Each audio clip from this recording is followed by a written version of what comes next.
السلام عليكم ورحمة الله وبركاته.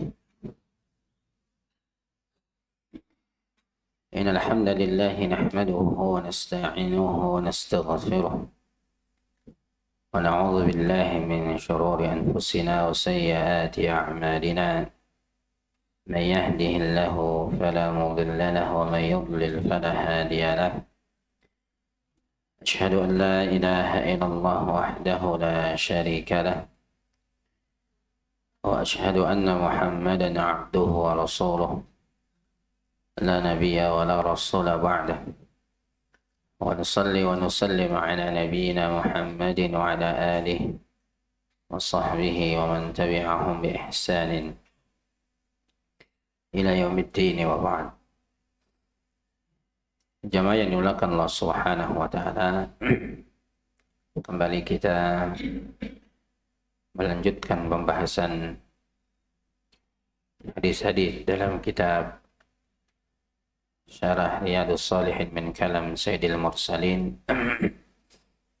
Dan pada kesempatan pagi hari ini kita masuk pada pembahasan bab yang baru, yaitu bab yang ke-20.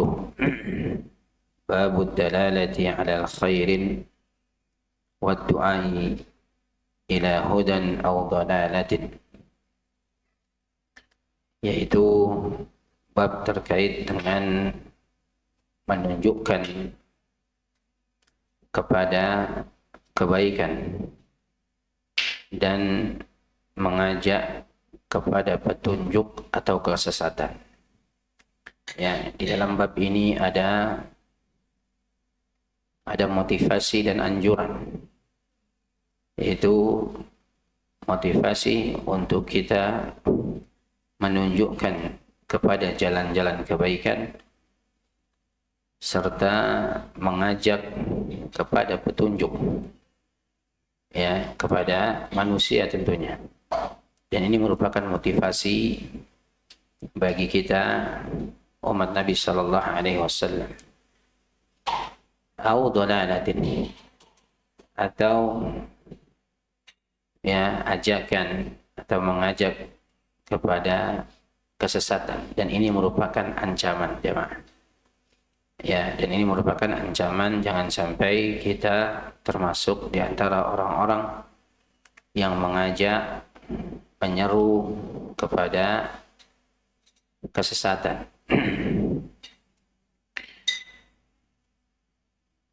Dan seperti biasa, Al-Imam An-Nawawi rahimahullahu ta'ala, beliau membawakan firman Allah subhanahu wa ta'ala sebelum menukilkan hadis-hadis yang berkaitan dengan pembahasan ini.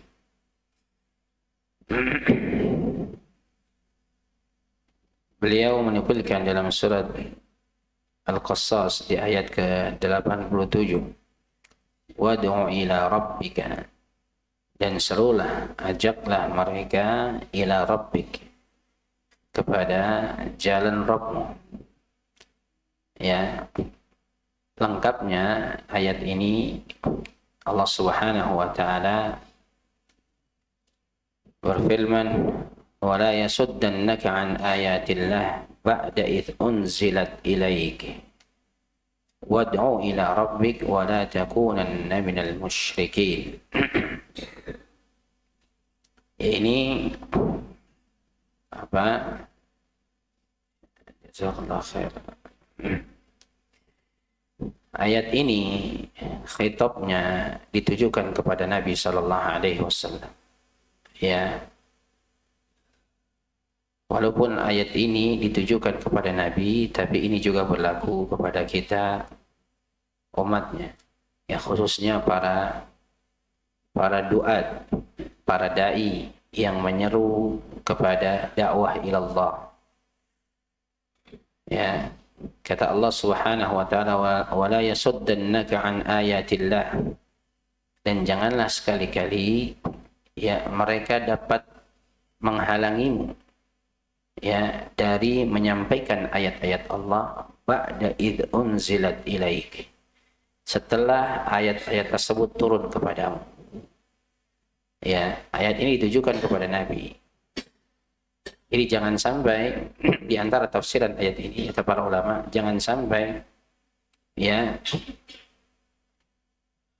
gangguan-gangguan yang diterima oleh Nabi ya dari orang-orang musyrik, dari orang-orang kafir ya itu menghalangi Nabi untuk menyampaikan ayat-ayat Allah Subhanahu wa taala. Setelah ayat-ayat tersebut turun kepada Nabi. Jadi yang namanya dakwah itu pasti ada apa aja? Ada gangguan, ada ujian ketika menyampaikan firman Allah Subhanahu wa taala.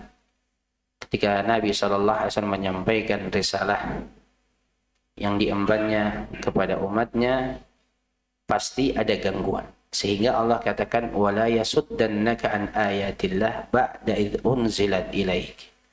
Dan janganlah sekali-kali ya mereka dapat menghalang-halangi kamu dari menyampaikan ayat-ayat Allah, dari menyampaikan firman Allah setelah turun ayat tersebut kepada kamu. Ya. Terus kemudian kata Allah wad'u ila rabbik, dan serulah, ajaklah mereka kepada jalan Rabbmu, wala takunanna minal musyrikin, dan janganlah engkau ya menjadi seperti orang-orang musyrik. Ya. Jadi ini ayat terkait dengan dakwah Nabi sallallahu alaihi wasallam menyampaikan risalahnya kepada umatnya. Begitu juga ya setelah Nabi, itu para sahabat, para tabi'in, para atba'ut tabi'in ya, dan sampai sekarang para ulama-ulama ya, para dai-dai yang menyampaikan firman Allah Subhanahu wa taala ya, yang menyampaikan ayat-ayat Allah Subhanahu wa taala, maka ya pasti mereka akan mendapatkan gangguan dan ujian, tapi jangan sampai kita berhenti untuk menyampaikan firman Allah Subhanahu wa taala. Ya, pasti ada, sampai akhir zaman ada saja orang-orang yang mengganggu atau menjadi penghalang dari dakwah ilallah ini. Ada saja gangguan, tapi jangan kita berhenti. Jangan kita berhenti. Sebagaimana Nabi sallallahu alaihi wasallam diperintahkan oleh Allah Subhanahu wa taala, wad'u ila rabbik, dan ajaklah manusia ya, ajaklah mereka berjalan atau ke jalan Rabbmu. Ya, seperti itu. Ya, dan setiap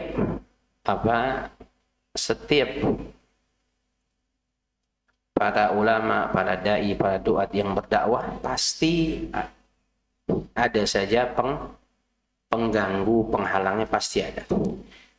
Jadi yang namanya dakwah itu pasti ada tantangan.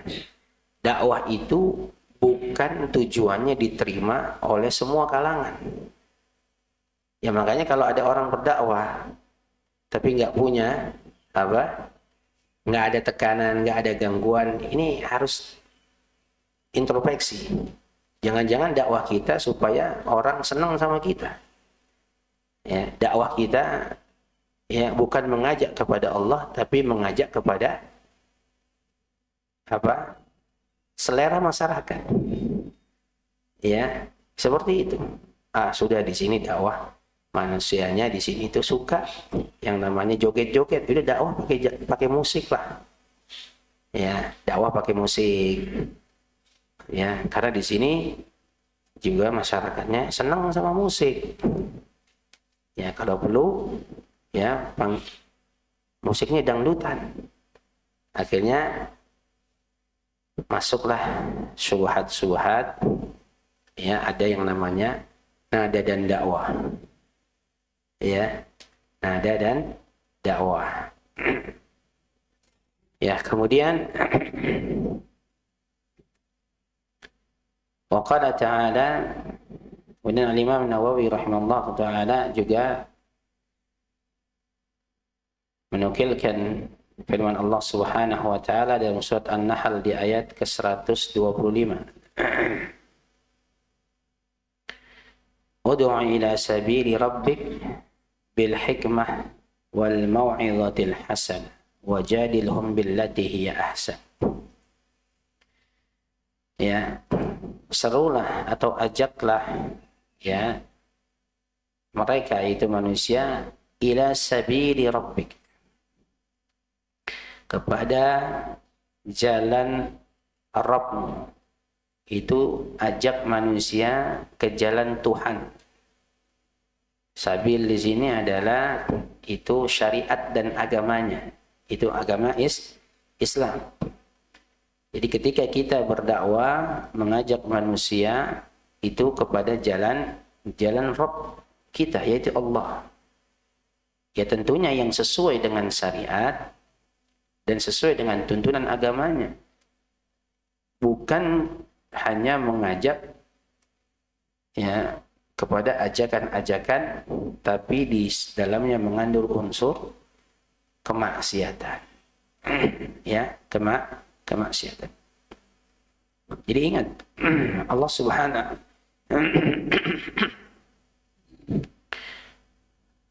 Subhanahu wa taala di sini berfirman, ud'u ila sabili rabbik.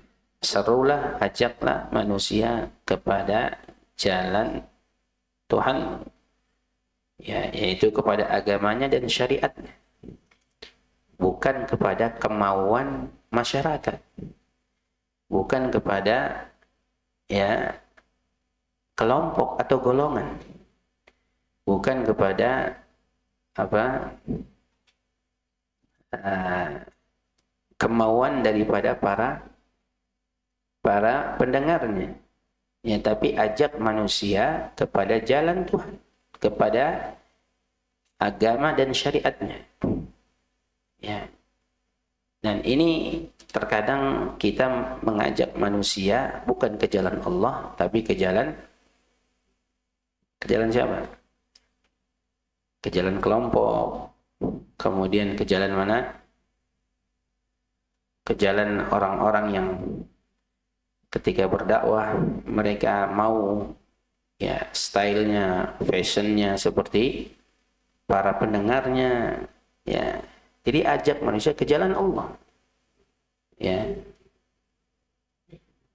Atau jangan sampai kita ajak manusia seperti kita, ya.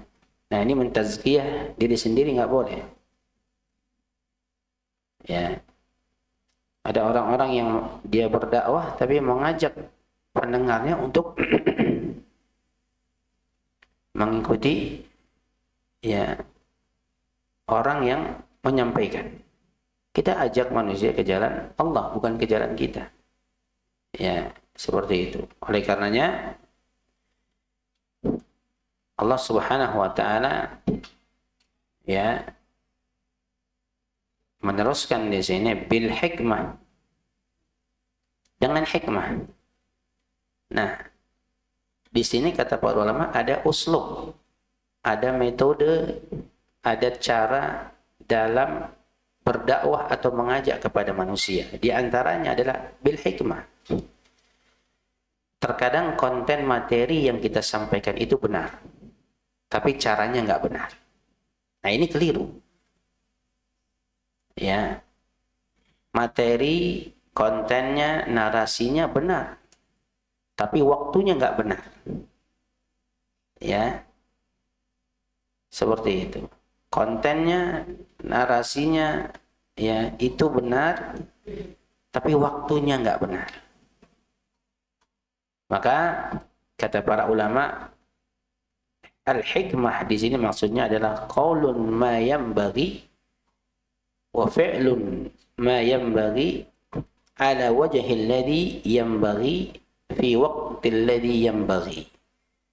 Jadi dakwah itu pas perkataannya, maksudnya pas perkataannya apa?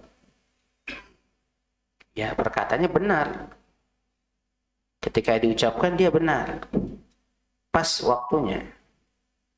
Ya.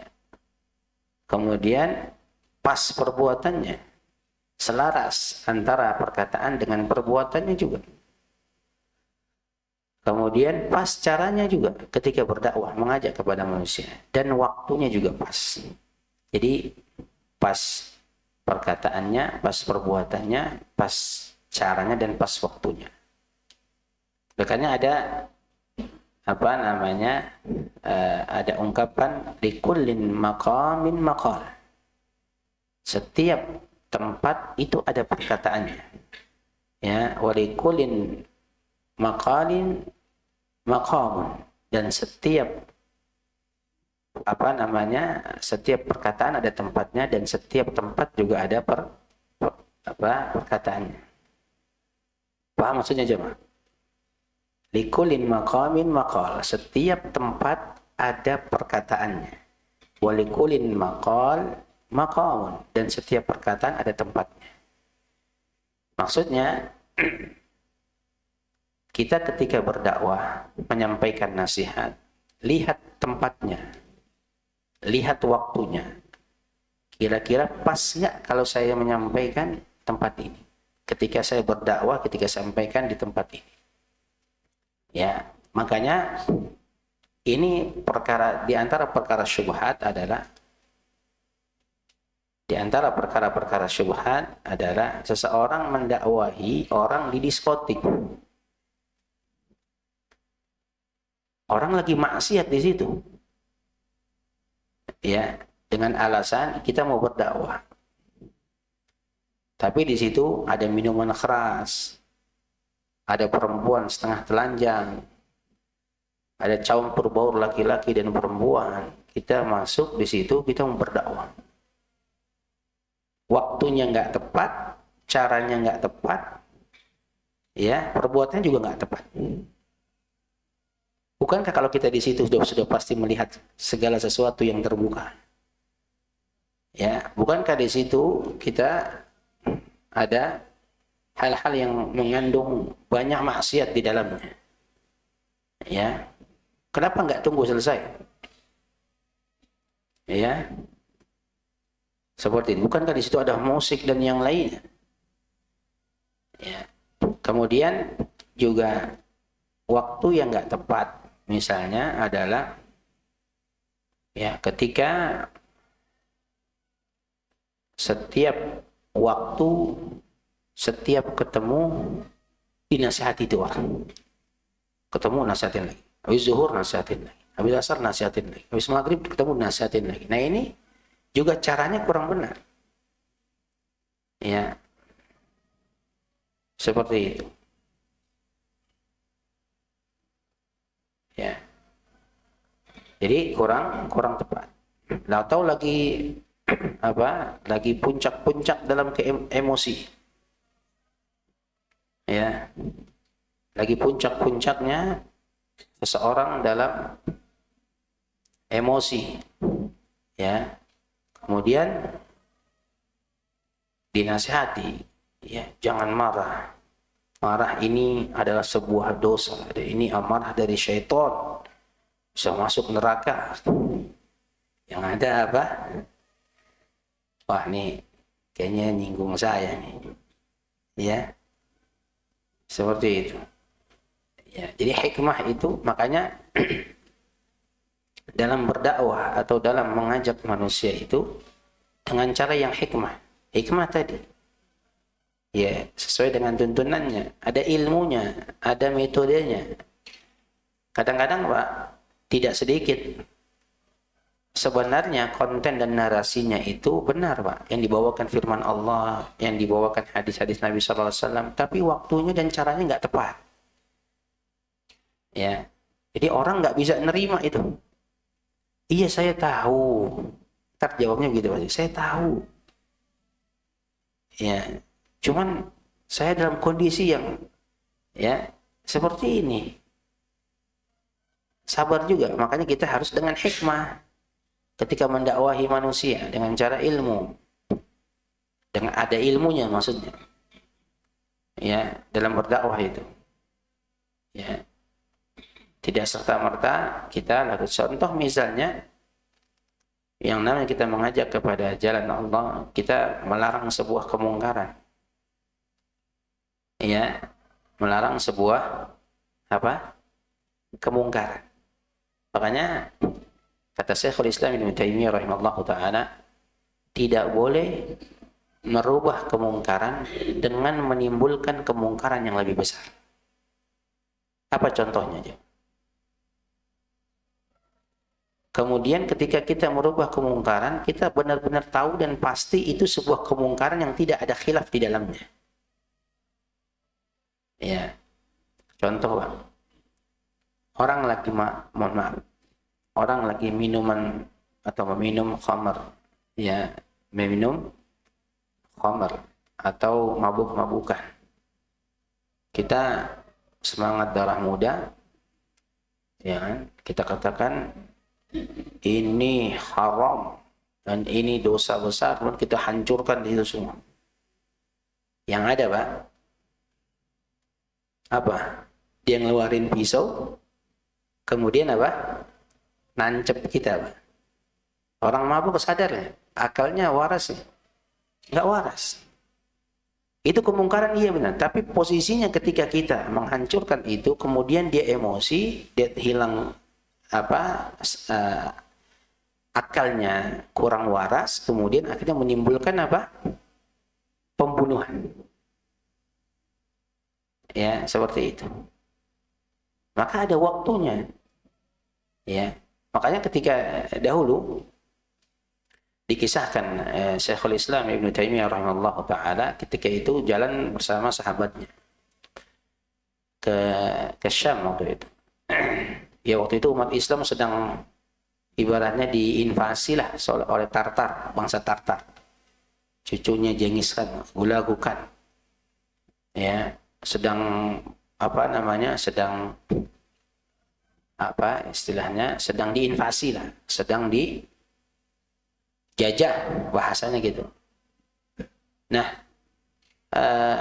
Syekhul Islam melewati prajurit-prajurit, yaitu melewati pasukan Tartar yang pada saat itu sedang minum minuman khamr, sedang minum khamr. Kemudian apa? Dilewati saja, tidak ditegur sama Syekhul Islam, tidak diingkari. Kemudian ketika dilewati, ditanya sama temannya, kenapa kita ini nggak melarang mereka dari meminum khamr? Kenapa kita diamkan aja? Kata Syekhul Islam apa? Lebih baik dia dalam kondisi semacam ini. Minum khamr itu lebih ringan daripada kalau mereka sadar, waras, ini dapat memperkosa wanita-wanita kaum muslimah dan dapat membunuh orang Islam. Maka biarin aja begitu. Maksudnya apa jemaah? Kalau merubah kemungkaran juga harus ada maslahat dan mudaratnya. Iya, minum khamr itu kemungkaran. Tapi pembunuhan itu lebih munkar lagi ketika dilakukan. Dan itu lebih mudaratnya lebih besar. Seperti itu. Ya, makanya dalam merubah kemungkaran juga harus ada metodenya. Wal mau'izah, dan ketika mengajak, ya, menyeru manusia ke jalan Tuhan kita dengan cara hikmah, dengan cara wal mau'izatil hasanah, dengan pengajaran atau pelajaran yang baik. Jadi kalau menyampaikan, berdakwah itu dengan cara yang baik, dengan cara yang dengan cara pengajaran yang baik. Ini dakwah sambil joget-joget, subhanallah. Dakwah sambil main musik, dakwah sambil main gitar, subhanallah. Ya.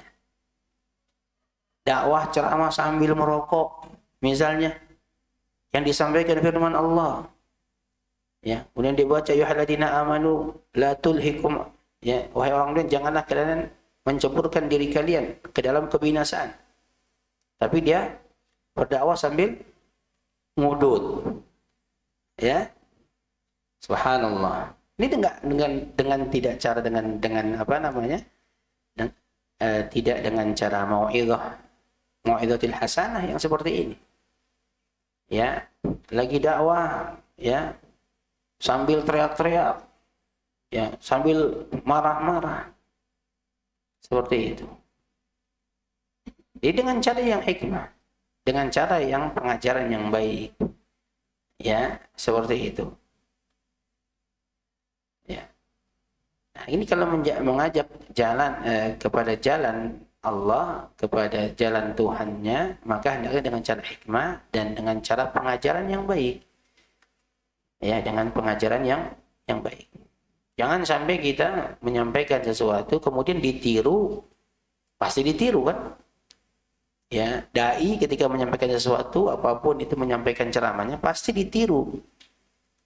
Ya, oleh yang mendengarnya, oleh murid-muridnya, ya.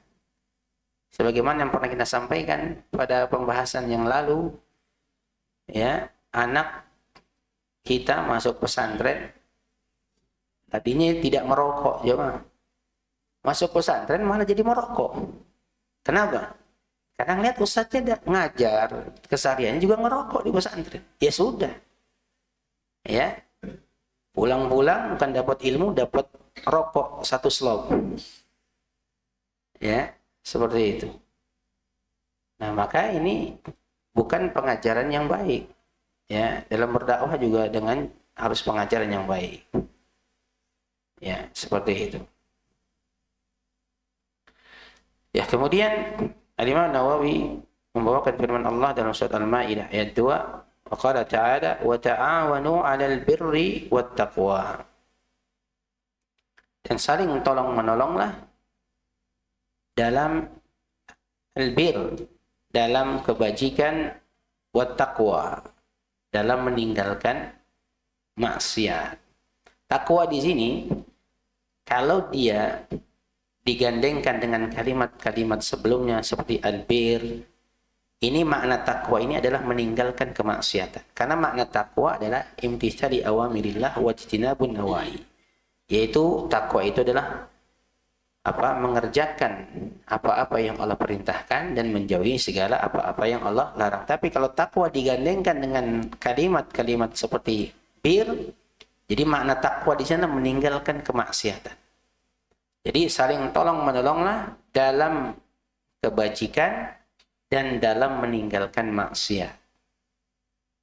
Kalau takwa dia berdiri sendiri, wattaqullah, dan bertakwalah kepada Allah, itu maknanya menjalankan perintah Allah dan meninggalkan larangan-larangan Allah.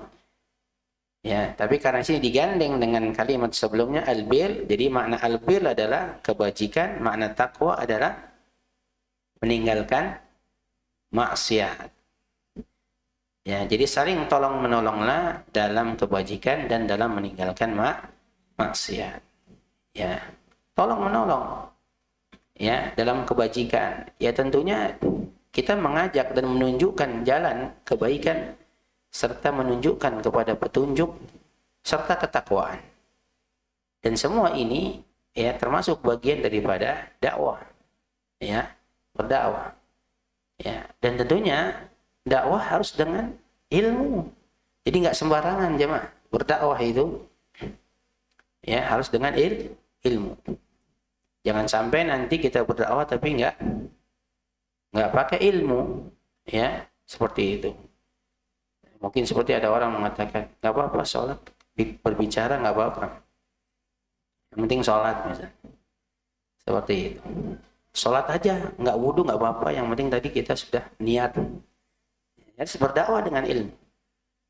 Ya, karena ya ajakan-ajakan kepada seruan kepada Allah, ya ini harus tujuannya karena Allah.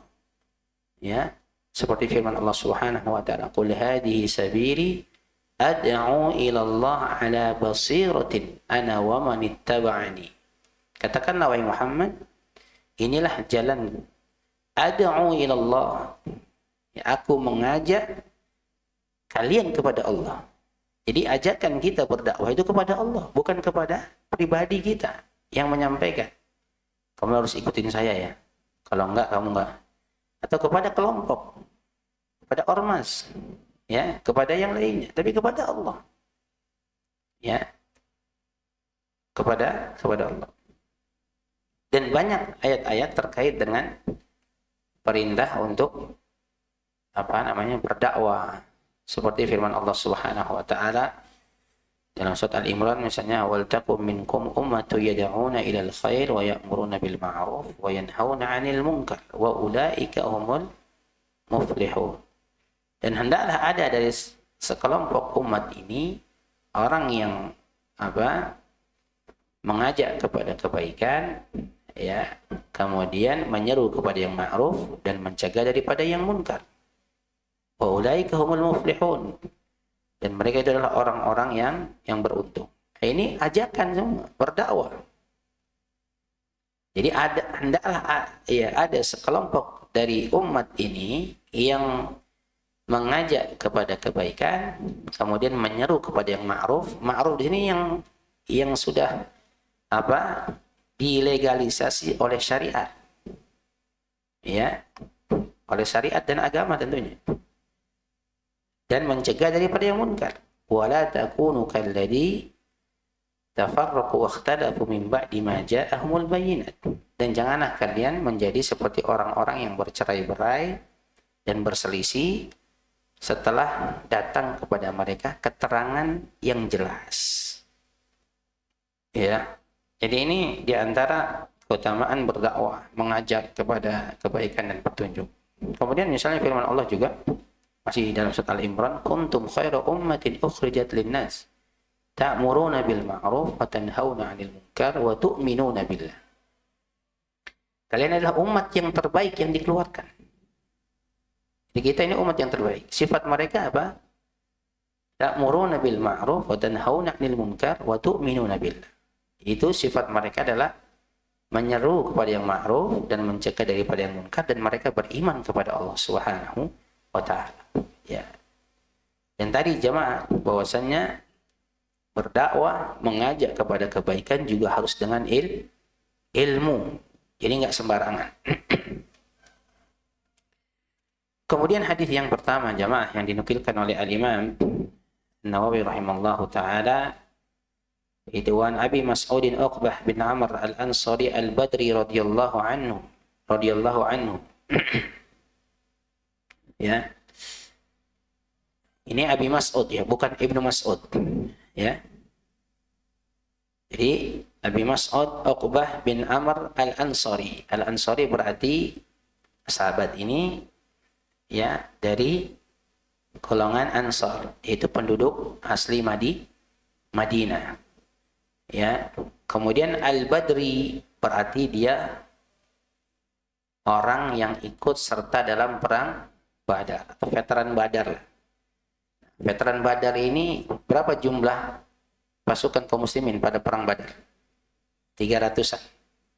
Ya, 300. Makanya Allah Subhanahu wa taala menjanjikan ya kepada para ahlul Badar itu ampunan.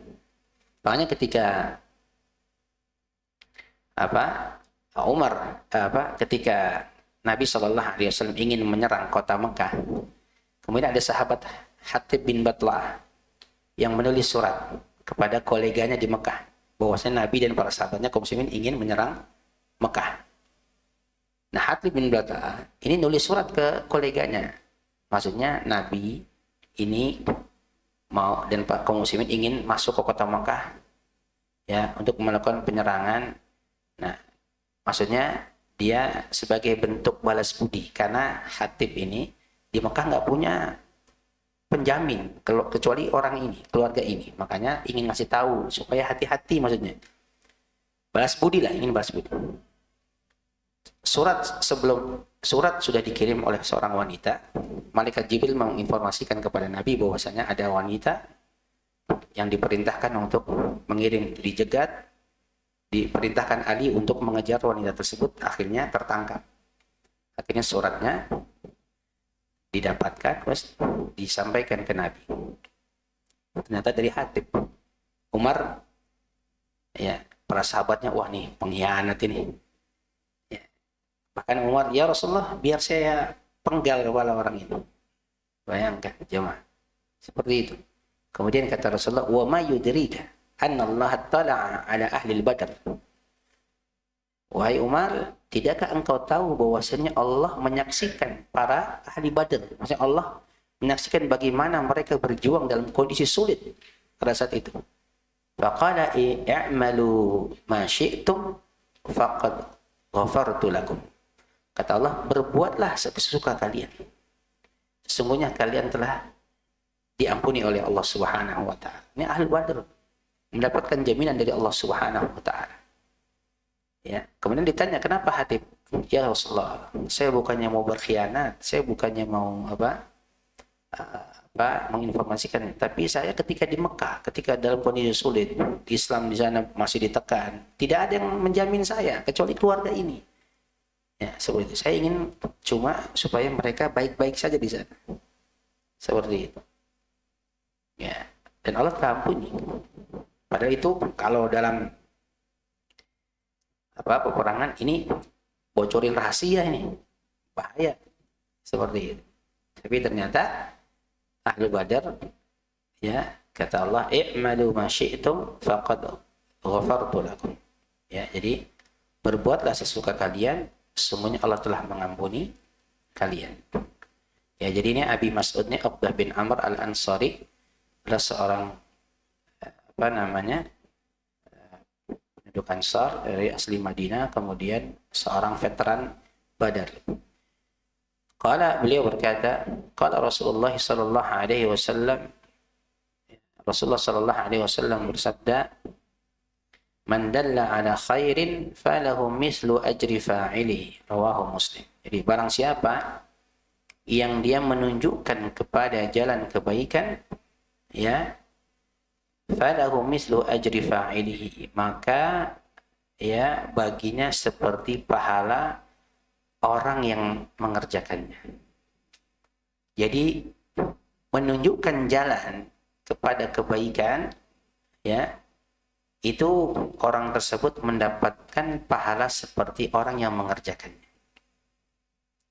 Ya, misalnya contoh, bahwasan kita mengatakan kepada sahabat kita misalnya, sholat duha 2 rakaat aja itu termasuk bagian daripada sunnah. Kita sholat, kemudian temannya pun ikut sholat, bahkan dia ikut sholat. Nah, dia mendapatkan pahala daripada orang yang mengerjakannya. Ya, seperti itu. Apalagi kalau sampai dia sholat terus sampai akhir hayatnya terus, seperti itu. Ya. Atau misalnya seseorang, ya, bahwasanya jadikan, ya, di dalam ij'alu akhiri salatakum bil laili witran. Jadikanlah, ya, akhir salat kalian itu penutupnya adalah salat witir. Salat witir ini sunnah. Ya, makanya kalau sebelum tidur salat witir. Kemudian teman kita itu mempraktekannya. Dia sebelum tidur salat witir. Dan kita mendapatkan pahala daripada daripada teman kita yang mengerjakan salat witir tersebut. Dan ini ringan jamaah. Jadi kalau sebagian para ulama menyebutkan dakwah itu memang harus dengan ilmu. Pasti harus dengan ilmu. Apalagi mengajarkan kepada umat harus lagi. Terkadang dakwah juga bukan hanya sebatas di mimbar seperti ini atau seperti khutbah Jumat. Kita juga bisa berdakwah dengan yang yang mudah bagi kita. Contoh misalnya, waktu kita sedang berkumpul dengan teman-teman, ya, kemudian azan berkumandang, ya, maka kita seru mereka, kita ajak mereka untuk sholat, ya, orang yang tadi nggak sholat jadi ikut sholat. Nah, itu dakwah juga, dakwah itu mengajak, ya, sholat dulu, padahal cuma ngajak itu aja, yang sholat dulu. Apalagi muadzin apa? Hayya 'alas shalah. Ya, marilah kita sholat. Nah itu subhanallah, kita ajak seperti itu. Ya.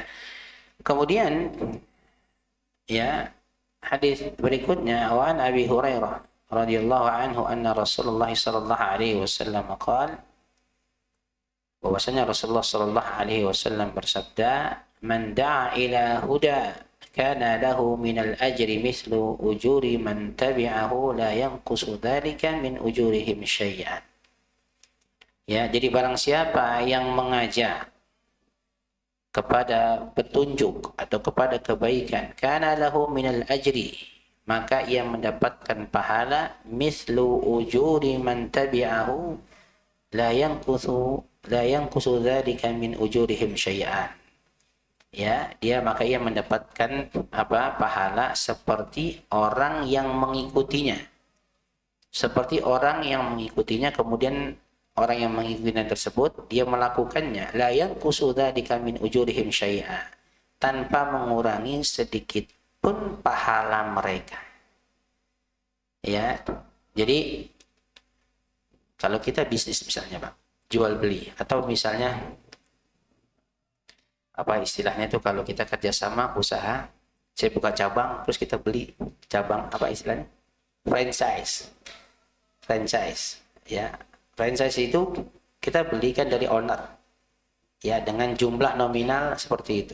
Nanti untungnya dibagi hasil kan, ada yang bagi hasil, ada yang putus ya, tapi intinya ya sudah ada margin yang memang pasti dipotong seperti itu. Nah, kalau jual beli sama Allah ini nggak dipotong ya, kita ajak dia melakukan, maka kita mendapatkan pahalanya, ownernya yang yang franchise juga dia mendapatkan pahala tanpa mengurangi pahala yang ikut franchise ya.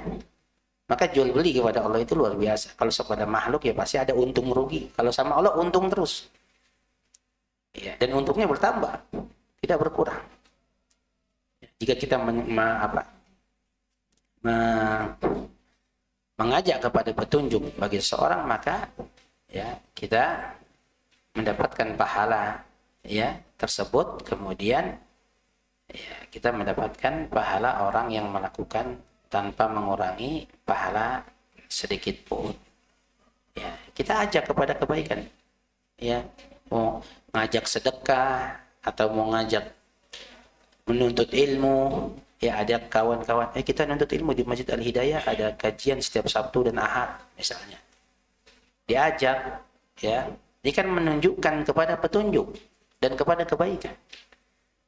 Dia duduk di majelis ilmu, kemudian dia mendengarkan, ya, maka kita yang mengajak mendapatkan pahala tersebut, ya, seperti pahala orang yang mengikutinya, diduduk, ya, tanpa mengurangi pahala si orang tersebut. Sebaliknya, waman da'a ila dhalalatin kana 'alaihi minal itsm mithlu athami man tabi'ahu la yanqusu dzalika min athamihim syai'an. Jadi barang siapa yang mengajak kepada kesesatan, mengajak baik perkataan, perbuatan, pikiran dan yang lainnya, mengajak kepada kesesatan, cara berpikir, ya, kemudian cara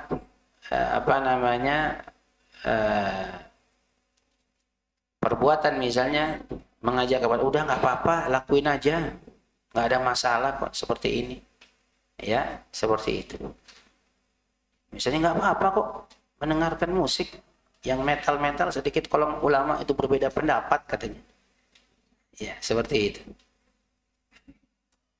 Ya, mengajak kepada udah nggak apa-apa kalau laki-laki itu harus merokok. Kalau nggak merokok itu bukan laki-laki. Misalnya, ya, kalau merokok, kita mengajak kepada, kalau kita mengajak kepada kesesatan, mengajak kepada udah kita kalau ada hajat, kalau ada keperluan, datang aja ke makam wali ini, nanti pasti dikabulin. Nah, ini menuju kepada pintu-pintu kesyirikan. Ya, kita beristighasah, bertawassul, beristi'anah, meminta itu hanya kepada Allah, bukan kepada kuburan-kuburan keramat yang dikeramatkan. Ya, kalau sampai ada orang minta-minta di situ, jadi ini kita berarti menunjukkan kepada petunjuk. Kalau kita punya hajat, maka hajat kita minta sama wali pasti dia. So, minta sama Allah. Ya, minta sama Allah. Seperti itu. Ya, jadi barang siapa yang mengajak ya kepada kesesatan, maka dia mendapatkan dosa. Seperti dosa orang yang mengikutinya tanpa mengurangi sedikit pun dosa dari orang yang mengikutinya. Ya, hati-hati. Ya. Hati-hati kita mendapatkan dosa. Bisa dosa jariah nanti kita. Ya, seperti itu. Nah, kemudian hadis selanjutnya, wa Abil Abbas Sahal bin Sa'id As-Sa'idi radhiyallahu anhu anna Rasulullah sallallahu alaihi wasallam qala yauma Khaybar, ya, bahwasanya Rasulullah sallallahu alaihi wasallam pada hari peperangan Khaybar. Perang Khaybar ini antara kaum muslimin dengan siapa aja? Ya.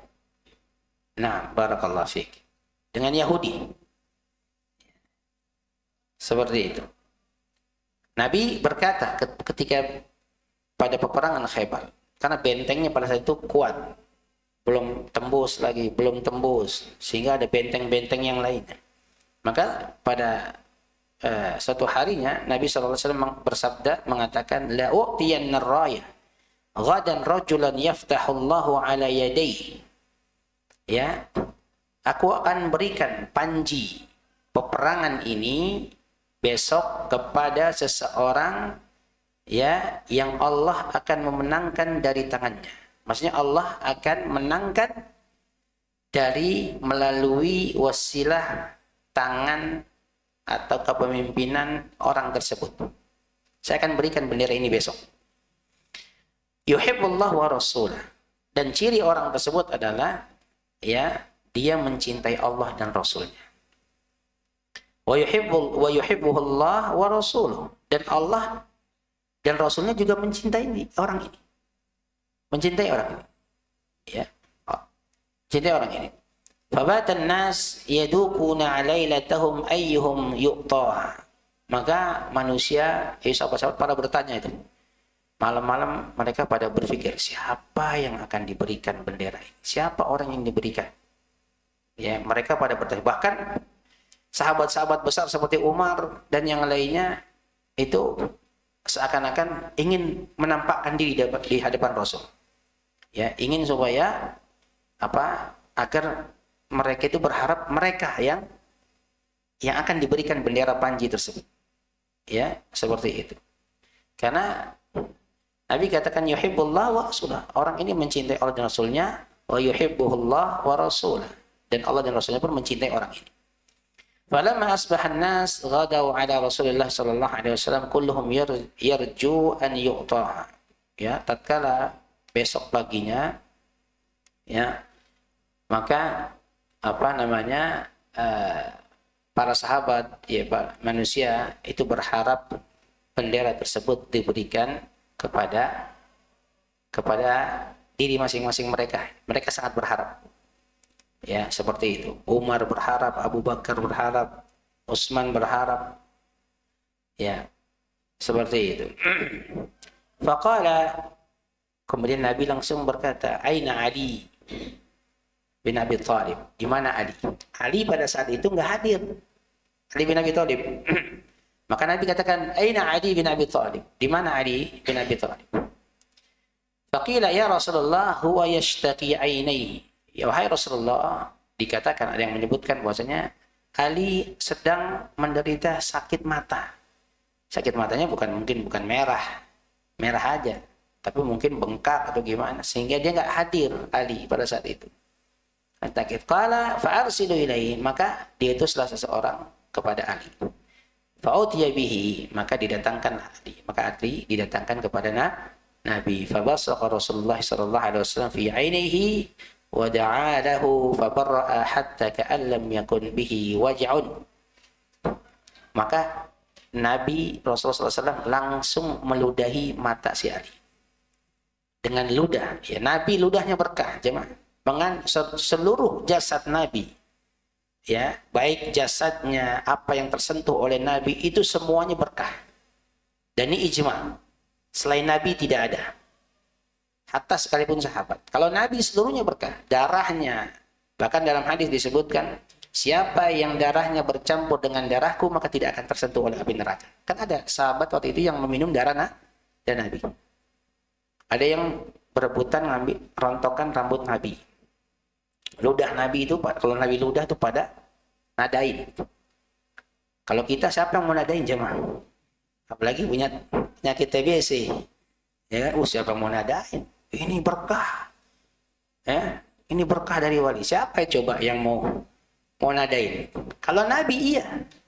Tidak ada setelah Nabi, sahabat-sahabatnya sudah Abu Bakar, Umar ketika meludah nggak ada yang nadain, nggak ada. Rambutnya nggak ada yang ngambilin. Bahkan sahabiah itu kalau rontokan rambut Nabi itu diikat, diambil, disimpan. Nah kalau kita siapa? Ya, nggak ada mengandung keberkahan sedikit. Maka ketika Ali datang, Nabi langsung meludah ke mata Ali. Jadi diludahi matanya Ali. Wada'adahu, dan Nabi mendoakannya, fabarra'a hatta ka'an lam yakun bihi waja'un. Maka hilanglah bekas sakit tersebut sehingga seakan-akan tidak pernah ada bekas sakit di mata Ali tersebut. Bersih, Pak. Di dalam kisah kalau saya tidak salah ya, ada juga kalau nggak salah Qatadah ya. Yang ketika itu matanya tertancap panah, keluar bola matanya keluar. Kalau saya tidak salah. Mohon dikoreksi nanti. Kemudian datang ke Nabi, minta didoain sama Nabi, dimasukin lagi, sudah sembuh. Ini Nabi jemaah. Kalau kita debus yang begitu. Ya. Seperti itu. Jadi dimasukkan. Nah, maka langsung sembuh matanya Ali. Ya. Tidak ada, seakan-akan tidak ada bekas dari sakit di mata Ali tersebut. Ya. Fa'tahu raya. Maka Nabi memberikan bendera tersebut kepada Ali. Bendera panji tersebut kepada Ali. Faqala Ali radhiyallahu anhu, maka Ali radhiyallahu anhu ya berkata, "Ya Rasulullah, uqatiluhum hatta yakunu mislana?" Wahai Rasulullah, apakah ya saya memerangi mereka sampai mereka menjadi seperti kita? Sampai mereka masuk Islam? Faqala, maka Nabi mengatakan, unfud ala rislik hatta tanzila bisahatihim. Pelan-pelan. Ya, maksudnya lakukan secara pelan-pelan wahai Ali. Ya. Jadi jalan pelan-pelan, melakukan dengan cara hatta tanzila bisahatihim, sampai mereka itu sampai kalian itu atau sampai kamu itu di tempat mereka, di wilayah mereka. Pelan-pelan, jangan tergesa-gesa sampai engkau berada di wilayah di tempat mereka. Tsumma ud'uhum ilal Islam, kemudian ajak mereka untuk masuk ke dalam Islam. Ini berdakwah, sebelum diperangi didakwahi dulu. Ajak mereka kepada Islam, wa akhbirhum bima yajibu alaihim min haqqillahi ta'ala fihi. Dan kabarkan ya kepada mereka bahwasanya Allah mewajibkan kepada mereka dari hak-hak Allah di dalamnya. Maksudnya kalau dia sudah masuk Islam, kabarkan kepada mereka tentang kewajiban-kewajiban hak-hak Allah yang harus dipenuhi dalamnya. Ya, seperti itu. Kalau dia sudah masuk Islam, maka berlaku semua terkait dengan hukum di dalam syariat Islam. Ya, seperti sholat, zakat, puasa, haji. Ini semuanya berlaku. Kemudian Nabi mengatakan, fawallahi, demi Allah, li an yahdiyallahu bika rajulan wahidan khairun laka min khairin na'am.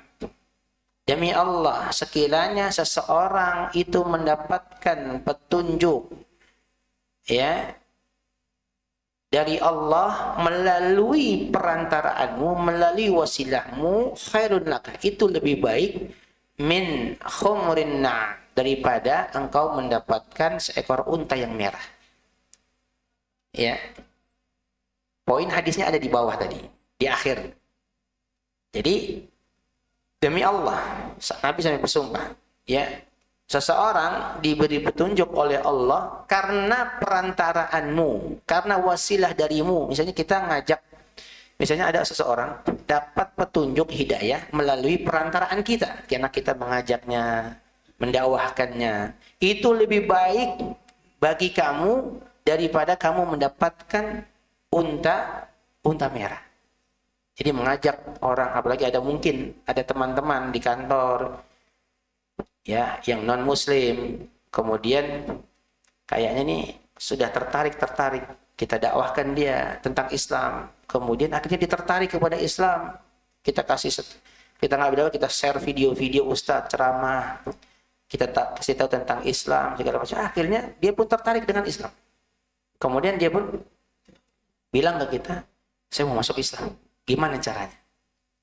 Ya, maka kita mengajak untuk dia masuk ke dalam Islam, dan itu lebih baik bagi kita dibandingkan kita mendapatkan apa? Unta merah. Yang terakhir jemaah, ini hadis terakhir dalam pembahasan bab ini. Wa Anas radhiyallahu anhu anna fatan min aslam. Ya, Anas berkata ada fatan min aslam. Jadi ada pemuda atau anak muda dari suku Aslam. Ya Rasulullah, dia berkata, "Ya Rasulullah, inni uridul ghazw wa laisa ma'i ma atajahhazu bihi." Wahai Rasulullah, aku ingin sekali berjihad, berperang. Ini anak muda. Di zaman Nabi anak muda tuh hobinya kalau ada perang pengen berjihad. Ibnu Umar, Ibnu Abbas, bahkan mereka waktu pada saat itu belum bisa ikut perang karena mereka belum balik, masih kecil, tapi semangatnya luar biasa. Sekarang anak-anak kalau mereka mati terbunuh syahid. Anak-anak sekarang sukanya apa? Tawuran. Matinya sangit, bukan syahid. Ya. Harus diarahkan. Keberanian itu boleh, bagus, punya sifat sajaah, keberanian itu bagus. Tapi harus diarahkan keberanian tersebut. Jangan untuk tawuran, jangan untuk begal, jangan untuk geng-geng motor, ya. Ini berjihad melawan orang-orang kafir. Ya, ini anak muda dari suku Aslam. Ya Rasulullah, inni uridul ghazw wa laysa ma'i ma atajahhazu bihi. Ya Rasulullah, aku ingin sekali berjihad, berperang. Tetapi aku tidak memiliki perbekalan yang buat dibawa untuk berperang. Enggak punya bekal. Kan namanya jihad juga harus ada harta, harus ada bekal, harus ada mungkin kudanya, kemudian perlengkapan perangnya, ada pedang, ada panah, ada tombak. Ini nggak punya sama sekali, tapi pengen berangkat jihad. Ini anak muda. Qala, maka Nabi mengatakan, "I'ti fulanan fa innahu qad kana tajahhaza fa marida." Coba kamu datangi fulan. Karena sesungguhnya ya dia telah mempersiapkan segalanya untuk perang, tapi dia nggak jadi perang karena dia sakit. Ya, karena dia sakit. Udah siap-siap berjihad, qadarullah orang ini sakit. Semua perlengkapannya sudah disiapkan, mungkin kuda atau himar keledai atau pedang dan yang lain sudah disiapkan, tapi nggak jadi berangkat karena dia sakit. Maka Nabi lihat, poinnya apa? Nabi menunjukkan jalan kepada kebaikan. Tuh, coba datengin. Nah kita, kalau sekarang kita dipinjemin duit. Atau kita, ada orang datang ke kita. Misalnya, mau pinjam uang atau di keperluan. Kita nggak punya uang. Ustaz, anak pinjam duit, Ustaz. Oh subhanallah, anak nggak ada lagi. 100.000 aja, Ustaz. Nggak ada. Misalnya nggak ada. Kemudian coba kamu datang ke fulan tuh. Fulan dia baik sekali, sering memberikan memberikan santunan, sering memberikan bantuan kepada orang-orang yang coba kamu datang ke dia. Ya, kalau memang kamu benar-benar tidak ada sama sekali. Boleh nggak Pak? Meminta. Hukum asal meminta itu tidak boleh. Meminta-minta. Ada larangan secara khusus. Tapi karena kedaruratan, karena adanya kebutuhan-kebutuhan yang memang mendesak, seseorang itu boleh. Ya, apalagi kalau hutang. Coba hutang sama dia. Beliau itu Masya Allah sering membantu memberikan hutangan kepada orang lain. Dan beliau sangat mudah untuk membantu itu. Ya kita akhirnya benar. Orang tersebut memang memberikan hutang. Ini 100.000 dikasih hutang. Ya kita mendapatkan apa? Menyuruh orang untuk bersedekah, menunjukkan jalan orang untuk bisa memperoleh kebutuhannya. Ini bagian daripada mengajak kepada petunjuk dan kebaikan.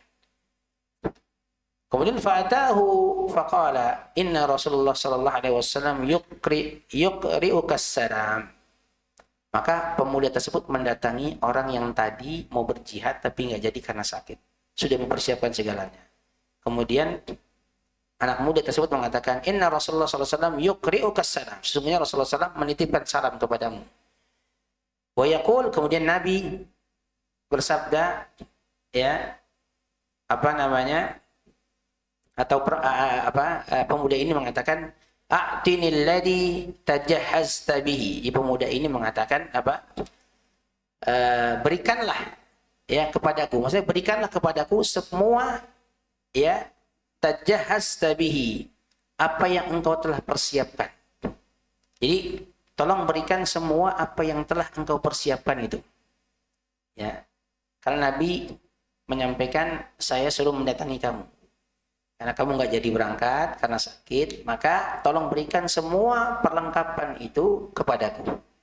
Faqala, maka orang tersebut yang sakit, yang nggak jadi berangkat, berkata kepada istrinya, ya fulana a'tihil ladzi ya tajahhaztu bihi wa la tahbisi minhu syai'an.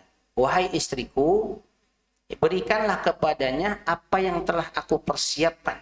Jadi kuda mungkin, kemudian peralatan tempur dan yang lain, tolong berikan kepadanya apa yang telah aku persiapkan. Walah tahbisi minhu syai'an, dan jangan engkau tahan sedikit pun darinya. Jadi kata, mungkin istri, kalau istri kan melihat, wah Bi, jangan dikasih semua lah Bi, ya kan, modal dia, masa ini nggak modal, udah sisain dikit Bi, udah kasih aja pedang satu. Ini kagak, istrinya bilang suaminya bilang walah tahbisi minhu syai'an, jangan engkau tahan sedikit pun darinya. Kasih semuanya yang telah aku persiapkan. Mungkin dari kudanya, pedangnya, tombaknya, panahnya, kasih semua. Jangan ditahan sedikit pun. Ya, kalau istri-istri kan pasti perhitungan, Pak. Ya, Dubi, masa semuanya dikasih? Harusnya istri yang baik adalah mendukung tu'inu ada imani, yaitu membantu keimanan suaminya. Suami lagi semangat, udah kasih semua. Aduh Bi, sayang deh. Masa dikasih semua? Udah kasih semua, jangan tahan darinya. Maka orang tersebut mengatakan, fa wallahi la tahbisina minhu syai'an fayubaraka laka fihi. Maka jangan, demi Allah, maka janganlah engkau tahan sedikit pun darinya, maka ia akan memberikan keberkahan bagimu. Ya, maka orang yang memberikan itu akan memberikan keberkahan bagi orang yang menyedekahkan. Sama seperti hadis man ghaza fi sabilillah faqad ghaza. Ya. Jadi barang siapa yang memfasilitasi, ya, man jahaza ghaziyan fi sabilillah faqad ghaza. Barang siapa yang memfasilitasi, yang mempersiapkan orang yang berjihad, maka sungguh dia telah berjihad. Ya, maka sungguh dia telah berjihad. Makanya kalau ada orang misalnya menuntut ilmu, dia nggak mampu tapi ada kemauan kuat untuk dia menuntut ilmu dari orang yang tidak mampu, kita fasilitasi dia, Pak, untuk dia bisa masuk pesantren. Potensi ada, anaknya baik, soleh, hafalannya banyak, kita biayai dia, kita persiapkan dia, maka kita mendapatkan menuntut ilmu bagian daripada jihad. Ilmu bagian daripada jihad. Nah, kita fasilitasi dia untuk dia menuntut ilmu. Setiap Al-Quran yang dia baca, setiap nasihat, kemudian setiap Al-Quran dibaca, kita akan mendapatkan pahalanya. Setiap dia berdakwah, kita mendapatkan aliran pahalanya. Seperti itu. Jadi kita mempersiapkan, memfasilitasi orang yang berjihad. Nah, barakallahu fikum. Ini yang mungkin bisa kami sampaikan. Kurang lebihnya mohon maaf. Wallahu ta'ala bishawab. Nakhtim bi doa kafatul majlis. Subhanaka wa bihamdik. Asyhadu an la ilaha illa anta astaghfiruka wa atubu